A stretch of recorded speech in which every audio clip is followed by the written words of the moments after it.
I never thought I would be the kind of person to find myself in such a situation.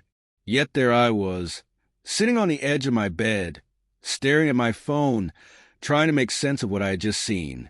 It all started with one message. No warning, no explanation, just a single text that turned my entire world upside down. You should know what your wife has been up to. Attached was a picture of my wife, Emma, smiling and laughing with a man I knew all too well. Not just any man, but my so-called best friend, Ryan. They were seated in a restaurant booth, her hand resting on his, and my stomach twisted when I saw her leaning her head on his shoulder.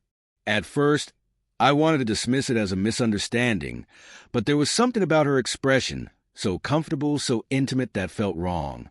I didn't reply to the text. Instead, I scrolled through my phone, searching for clues, trying to piece together the signs I had overlooked. Suddenly, everything made sense. The late nights, her sudden interest in going out with her friends, and the emotional and physical distance between us. It all clicked into place like puzzle pieces forming a painful picture. My hands trembled as I fought to stay composed. I felt like a fool, completely blindsided. I needed answers. Later that evening, Emma came home, smiling as if everything were normal. I couldn't keep it in any longer. I showed her the picture and the message. She froze, her expression shifting from shock to anger in an instant. "Are you really going to believe this nonsense? You're being paranoid," she snapped. I wanted to shout, to demand the truth, but I forced myself to stay calm. I told her how things didn't add up, how I'd been feeling that something was off for weeks. But she dismissed me, flipping the situation to make me seem insecure and controlling. For a moment, I doubted myself. Was I overreacting? But then I remembered the look in her eyes in the picture, the look she hadn't given me in months. When I asked to see her phone, her demeanor changed completely. She clutched it tightly, her voice rising. "This is exactly why our marriage is falling apart," she yelled. She didn't deny it. Instead, she deflected, twisting the narrative to make me the villain. In that moment, I realized the truth. She wasn't even trying to hide it anymore. Her betrayal was clear, and I couldn't stand to look at her.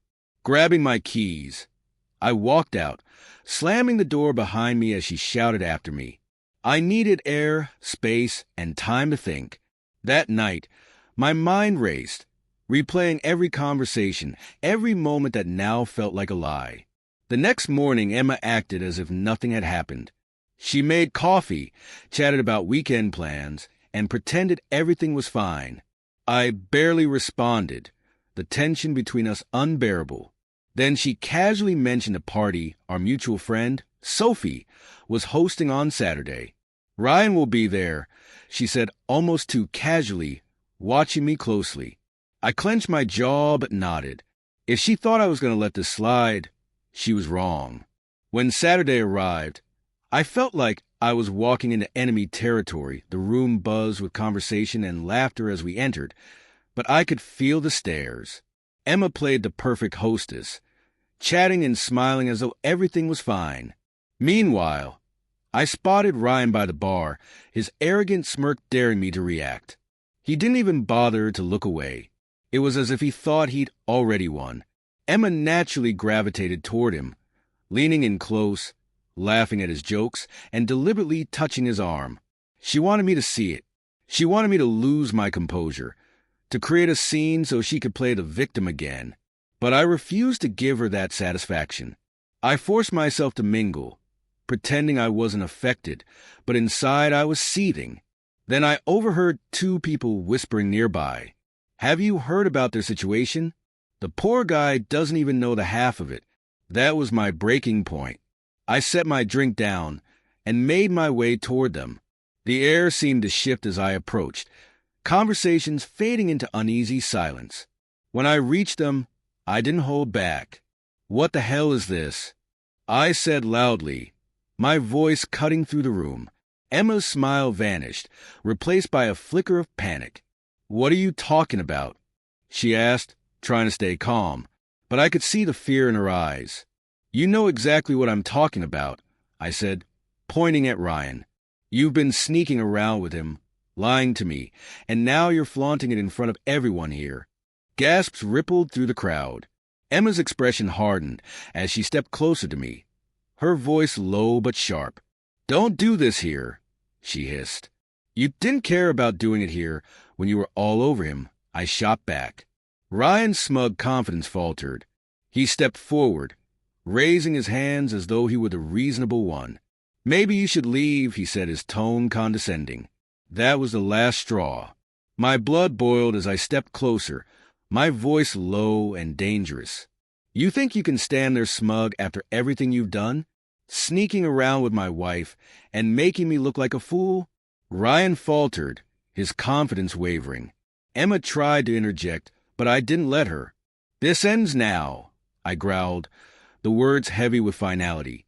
The tension in the room was unbearable. Ryan, clearly uncomfortable, took a step back but quickly recovered, his tone becoming forceful. "You're making a scene. Walk away."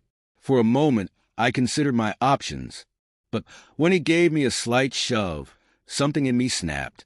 It wasn't much, a weak attempt to push me away, but it was all I needed. Without hesitation, I clenched my fist and connected it with his jaw.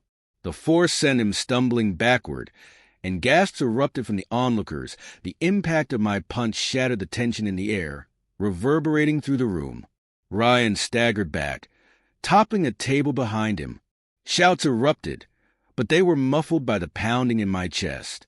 The world blurred, and all I could see was him. Ryan straightened up, wiping blood from his split lip. Without hesitation, he lunged at me. We collided, slamming into the couch and sending bottles and glasses crashing to the ground. His fist connected with my shoulder, a glancing blow, but I grabbed his collar and drove my fist into his ribs, once, twice, 3 times, until he shoved me off with a force that sent me scrambling. When he rose, his face was flushed, his nose bleeding, and his eyes wild. He swung again, but this time, I caught his arm, twisting it behind his back and slamming him face first into the coffee table. The glass shattered beneath him, and his scream cut through the chaos. Blood streaked his face, mingling with shards of glass. Among the wreckage, I saw one of his teeth lying on the floor. I stood over him, gasping for breath, my knuckles throbbing. The room fell into an uneasy silence, broken only by Ryan's groans. Emma raced to his side, her face pale and stricken. She crouched beside him, grabbing a napkin to staunch the bleeding. "You're crazy," she screamed, her voice trembling, but I didn't even glance at her. My eyes stayed on Ryan. "You want to treat me like a fool, like I was nothing," I said, my voice shaking with rage. "This is what happens when you cross the line." Ryan didn't respond. His arrogance was gone, replaced by pain and fear.